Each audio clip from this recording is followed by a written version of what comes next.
मैदे के अल्सर को मैदे का जख्म भी कहा जाता है। अल्सर की वजह से मैदे के अंदरूनी झिल्ली नुमा दीवार पर जख्म बन जाते हैं।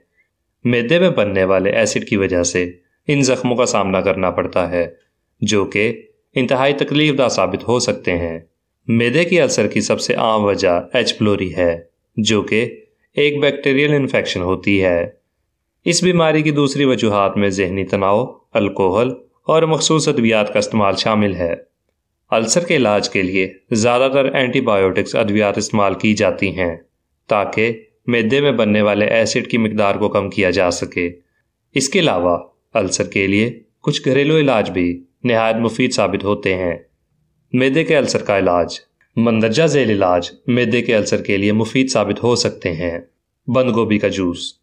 बंद गोभी को अल्सर की शिद्दत को कम करने के लिए मुफीद समझा जाता है। बंद गोभी में विटामिन सी वाफर मिकदार में पाया जाता है, जो एंटीऑक्सीडेंट के तौर पर काम करता है। इसलिए इसे एच पिलोरी का बेहतरीन इलाज समझा जाता है। कुछ तिब्बी तहकीकात के मुताबिक बंद गोभी के जूस में ऐसी खसूसियात पाई जाती हैं जो हाजमे के मुख्तलिफ अल्सर के खतरात को कम करती है। एक और तिब्बी तहकीक के मुताबिक बंद गोभी का जूस अल्सर की अद्वियात की निस्बत ज़्यादा मौसर तरीके से काम करता है। शहद को एंटीऑक्सीडेंट से भरपूर ग़िज़ा समझा जाता है, जिससे कई तिब्बी फ़ायदे हासिल किए जाते हैं। शहद के इस्तेमाल से दिल की बीमारियों, स्ट्रोक्स और कैंसर की कई इक़साम के ख़तरात में कमी आती है। इसके साथ साथ शहद में मैदे के अल्सर से लाहक होने वाले ज़ख्म को मुंदमल करने में मददगार साबित होता है। इसके अलावा तिब्बी माहिरीन का मानना है कि शहद में एंटीबैक्टीरियल खसूसियात भी पाई जाती हैं, जो एच पिलोरी को ख़त्म करने के लिए मदद फराहम करती हैं। एच पिलोरी मैदे के अल्सर की सबसे बड़ी वजूहात में शामिल है। प्रोबायोटिक्स हाजमे की नाली में बैक्टीरिया की मिकदार को मुतवाज़न करने में किरदार अदा करते हैं और अल्सर के लिए भी मुफीद साबित हो सकते हैं। एक तिब्बी तहकीक के मुताबिक प्रोबायोटिक्स एच पिलोरी के बैक्टीरिया को ख़त्म तो नहीं कर सकते, लेकिन इनकी मिकदार को कम और जख्म भरने के अमल को तेज़ ज़रूर कर सकते हैं। जब प्रोबायोटिक्स को दूसरी अद्वियात के साथ इस्तेमाल किया जाता है तो नुकसानदा बैक्टीरिया को ख़त्म करने में मदद मिलती है। दही को प्रोबायोटिक्स का बेहतरीन ज़रिया समझा जाता है। रंगदार फल। बहुत सारे फलों में फेल्यूनाइड्स नामी जुज़ पाया जाता है, जिसे पॉलीफेनॉल्स भी कहा जाता है। इस जुज़ की वजह से फल ज़्यादा रंगदार होते हैं। एक तिब्बी तहकीक के मुताबिक पॉलीफेनॉल्स मैदे के अल्सर के लिए मुफीद साबित हो सकते हैं। इसके साथ साथ ये इसहाल और हाजमे के दीगर मसाइल के लिए भी मुफीद समझे जाते हैं। फेल्यूनाइड्स मैदे की झिल्ली को तेज़ाबियत से पहुंचने वाले नुकसानात से बचाते हैं और एच पिलोरी की अफजाइश को रोकते हैं। फेल्यूनाइड्स में एंटीऑक्सीडेंट खसूसियात भी पाई जाती हैं। लहसुन को एंटी माइक्रोबियल और एंटीबैक्टीरियल खसूसियात का हामिल समझा जाता है। जानवरों पर होने वाली एक तहकीक में ये दरियाफ्त किया गया है कि लहसुन के एक्सट्रैक्ट्स मैदे के ज़ख्मों को जल्दी मुंदमिल करने में मदद फराहम करते हैं, जबकि इंसानों पर होने वाली तहकीक में ये बात सामने आई है कि रोज़ लहसुन के 2 टुकड़े इस्तेमाल करने से मैदे की झिल्ली को एच पिलोरी की वजह से पहुँचने वाले नुकसानात में कमी आई।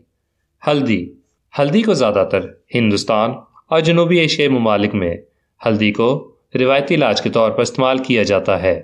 काली मिर्च की तरह हल्दी में एक जुज़ पाया जाता है जिसे करकुमिन कहते हैं।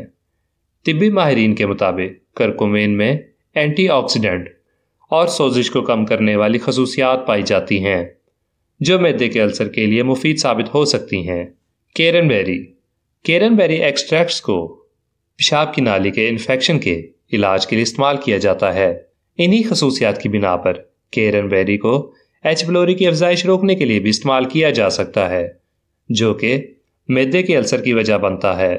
अल्सर की शिद्दत में कमी लाने के लिए कैरनबेरी का जूस इस्तेमाल किया जा सकता है और इससे बने हुए सप्लीमेंट्स भी इस्तेमाल किए जा सकते हैं। लेकिन ये बात याद रखें कि कैरनबेरी को ज़्यादा मिकदार में इस्तेमाल करने से मैदे की तकलीफ का भी सामना करना पड़ सकता है। इसलिए पहले कैरनबेरी को कम मिकदार में इस्तेमाल करें और फिर वक्त गुजरने के साथ साथ मिकदार में इजाफा करते जाएं। ایلو ویرا کو اس کی افادیت کی وجہ سے مختلف بیوٹی اور فوڈ پروڈکٹس میں استعمال کیا جاتا ہے۔ طبی تحقیقات کے مطابق ایلو ویرا معدے کے السر کے لیے بھی مفید ثابت ہو سکتا ہے۔ مثال کے طور پر ایک طبی تحقیق کے مطابق ایلو ویرا ویسے ہی السر کے خلاف کام کرتا ہے جیسے اینٹی السر ادویات کام کرتی ہیں۔ کالی مرچ، عام طور پر یہ خیال کیا جاتا ہے کہ معدے کا السر لاحق ہونے کی صورت میں کالی مرچ کا استعمال ترک کر دینا چاہیے، لیکن طبی تحقیقات نے یہ بات ثابت کی ہے کہ کالی مرچ کے استعمال سے السر کی شدت میں کمی لائی جا سکتی ہے، کیونکہ کالی مرچ میں ایسا جز پایا جاتا ہے جو معدے میں بننے والے ایسڈ کی مقدار کو کم کرتا ہے۔ معدے کے السر میں ان علاج کی مدد سے اگر کمی نہ آئے تو آپ کو کسی ماہر امراض معدہ سے رابطہ کرنا ہوگا۔ کسی بھی ماہر امراض معدہ سے رابطہ کرنے کے لیے آپ ہیلتھ وائر کا پلیٹ فارم استعمال کر سکتے ہیں، کیونکہ ہیلتھ وائر نے رابطوں کو بہت آسان بنا دیا ہے۔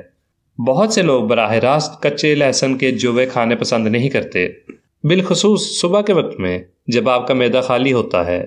تاہم اگر یہ بہت سی امراض کا علاج ہو، اگر یہ بہت سے طبی مسائل سے حفاظت کرتا ہو، یقیناً لہسن ایک قدرتی اینٹی بائیوٹک شمار کیا جاتا ہے جو انسانی جسم پر کسی بیماری کے حملے کی مزاحمت کرتا ہے، خاص طور پر اگر اسے خالی پیٹ باقاعدگی کے ساتھ کھایا جائے۔ انسانی صحت سے متعلق امور کی ویب سائٹ بورڈ اسکائی کی رپورٹ کے مطابق صبح کے وقت خالی معدے کی حالت میں لہسن کے چند دانے کھانا بلند فشار خون کو کم کرنے میں مدد دیتا ہے اور دوران خوان کو سرگرم کر دیتا ہے۔ اس کے علاوہ یہ جگر اور مثانے کی کارکردگی کو بھی بہتر بناتا ہے۔ اگر آپ اس حال سے دوچار ہیں تو لہسن مسئلے کو حل کر دے گا۔ یہ بھوک کو بہتر بناتا ہے اور ہاضمے کے عمل کو مضبوط کرتا ہے۔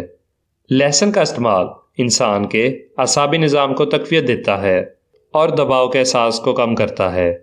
علاوہ ازیں لہسن ان بہتر عناصر میں سے سمجھا جاتا ہے جو انسانی جسم کو زہریلے مواد سے محفوظ رکھتا ہے۔ تاہم خیال رہے کہ اگر آپ معدے کے زخم، السر جیسے طبی مسائل سے دوچار ہیں تو آپ کو چاہیے کہ خالی پیٹ لہسن کھانے سے پہلے ڈاکٹر سے مشورہ کر لیں۔